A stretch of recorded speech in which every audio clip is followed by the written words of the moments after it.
వచ్చే 5 ఏళ్లు దేశంలో 4 సెక్టార్లపై బీజేపీ దృష్టి సారించిందన్నారు కేంద్ర మంత్రి కిషన్ రెడ్డి. లోక్సభ ఎన్నికల నేపథ్యంలో బీజేపీ విడుదల చేసిన మేనిఫెస్టోపై ఆయన మీడియా ముందు వివరించారు. పేదలు, మహిళలు, యువత, రైతులపై దృష్టి సారించామని తెలిపారు. ప్రస్తుతం ప్రపంచంలో 5వ ఆర్థిక శక్తిగా ఉన్న భారత్ను వచ్చే 5 ఏళ్లలో 3వ ఆర్థిక శక్తిగా నిలిపేందుకు ప్రధాని మోదీ సంకల్పం చేస్తున్నారన్నారు కిషన్ రెడ్డి. అతిపెద్ద ఆర్థిక వ్యవస్థ కలిగినటువంటి దేశంగా వచ్చే 5 సంవత్సరాల్లో తీసుకెళ్తాం. ఈరోజు భారతదేశము యూకే లాంటి దేశాన్ని కూడా వెనుకకి నెట్టేసి 5వ స్థానంలో ఉన్నాం. మేము ఈరోజు దేశ ప్రజలకు హామీ ఇచ్చిండు నరేంద్ర మోడీ గారు.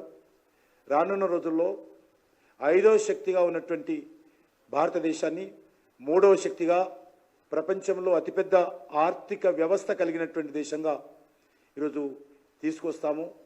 ఆ రకంగా ఇది మా యొక్క సంకల్పం అని చెప్పి నరేంద్ర మోడీ గారు చెప్పడం జరిగింది. అదేవిధంగా 1 నేషన్ 1 ఎలక్షన్, ఇది తప్పకుండా వచ్చే 5 సంవత్సరాల తర్వాత, అంటే వచ్చే పార్లమెంట్ ఎన్నికలు ఏవైతే జరుగుతాయో ఆ సందర్భంగా అనేక రాష్ట్రాలకు సంబంధించినటువంటి ఈ వీడియో మీకు నచ్చినట్టయితే లైక్ చేయండి, 10 మందికి షేర్ చేయండి. అలాగే కామెంట్ల రూపంలో మీ అభిప్రాయాలను మాతో పంచుకోండి. Nationalist hub group of channels ను సబ్స్క్రైబ్ చేసుకుని తెలుగునాట జాతీయవాద జర్నలిజాన్ని ప్రోత్సహించండి. ఈ వీడియో కింద ఉన్న బెల్ ఐకాన్ పై క్లిక్ చేయడం మర్చిపోవద్దు.